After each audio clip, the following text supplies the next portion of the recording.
আবারও ঢাকার রাজপথে নামছেন ছাত্ররা। আবারও ময়দানে বৈষম্য বিরোধী ছাত্র আন্দোলন।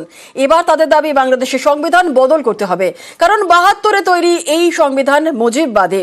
এই সংবিধানকে কবর দিতে হবে। ইতিহাস বলে ভারতকেও তারা নিশানা করেছে। অগাস্টে ভাঙা হয় বঙ্গবন্ধুর মূর্তি। অগাস্টে দেশ ছাড়া শেখ হাসিনা। তখন থেকে অশান্ত বাংলাদেশ। বছর শেষেও তা থামেনি। নিশানায় সেই মুজিব কন্যা। এখানেই শেষ নয়, আবারও ফের গরম হতে চলেছে বাংলাদেশ।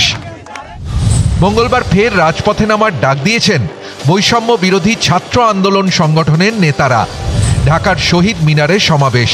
কর্মসূচির নাম proclaim of July revolution, July বিপ্লবের ঘোষণাপত্র। এর মাধ্যমে বাংলাদেশের সংবিধান বদলের দাবি জানানো হবে। ১৯৭১ সালের ১৬ই ডিসেম্বর পাকিস্তান থেকে আলাদা হয়ে নতুন দেশের জন্ম হয়। পথ চলা শুরু করে বাংলাদেশ। এক বছর পর থেকে সে দেশের নয়া সংবিধান কার্যকর হয়।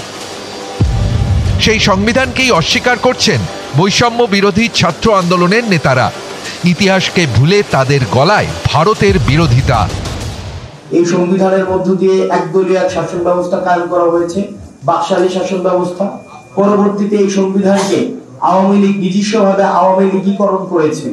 আমরা মুক্তিযুদ্ধের যে স্পিরিট গুলো ছিল এবং ৭২-এর সংবিধানে যে ধরনের যেখানে মূলনীতিগুলো যুক্ত করা হয়েছে, এটা একটা হচ্ছে আধিপত্যবাদের ইনস্টলমেন্ট, একটি ভারতীয় আগ্রাসনের ইনস্টলমেন্ট হয়েছে সেখানে। এবং সেটির ধারাবাহিকতা আমরা দেখেছি আওয়ামী লীগের গত এই যে ১৬ বছরে। এটা নিজস্ব ভাবে নির্বাচন প্রণয়ন করা, নিজস্ব ভাবে শাসন ব্যবস্থা কায়েম করা, সেখানে জনগণের আশা আকাঙ্ক্ষার প্রতিফলন ঘটেনি। মঙ্গলবার কর্মসূচি, প্রচার শুরু শনিবার থেকে। সোশ্যাল মিডিয়ায় একের পর এক পোস্ট। ৩১শে ডিসেম্বর, নাও অর নেভার।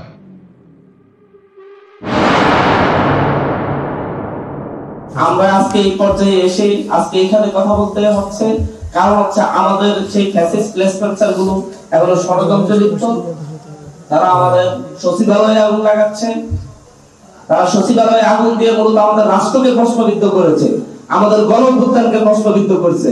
আমরা তাদের চোখে চোখ রেখে সেদিন আমরা তাদের বিরুদ্ধে আমাদের প্রকাশের যুদ্ধ ঘোষণা করব।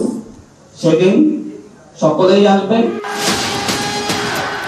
গত জুলাইয়ে বাংলাদেশে পথে নামে এই বৈষম্য বিরোধী ছাত্র আন্দোলন নামের সংগঠন। শুরু হয় অশান্তি, প্রাণ যায় একাধিক। এবার সেই বিপ্লবের ঘোষণাপত্র প্রকাশ করতে চলেছেন আন্দোলনকারীরা। কর্মসূচির নাম জুলাই বিপ্লবের ঘোষণাপত্র। তাদের দাবি মঙ্গলবার মুজিববাদের কবরের ঘোষণা করা হবে। আমরা চাই এই মুজিববাদী সংবিধান কবরস্থ ঘোষণা করা হবে।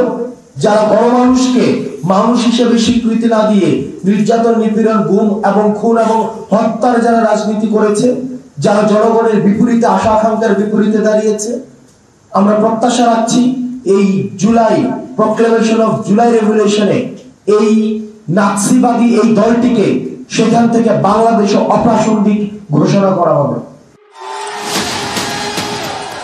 অগাস্টে দেশ ছাড়েন শেখ হাসিনা। তারপর থেকে বাংলাদেশে তদারকি সরকার, নেতৃত্বে মোহাম্মদ ইউনুস। আন্দোলনকারী ছাত্রদের মঙ্গলবারের কর্মসূচি থেকে সেই তদারকি সরকার দূরত্ব রাখার চেষ্টা করেছে। সরকারের প্রেস সচিব মোহাম্মদ সাফিকুল আলমের দাবি, জুলাই বিপ্লবের ঘোষণাপত্র একটি বেসরকারি উদ্যোগ, সরকারের সঙ্গে এর কোনো সম্পর্ক নেই। নিউজ 18 বাংলা।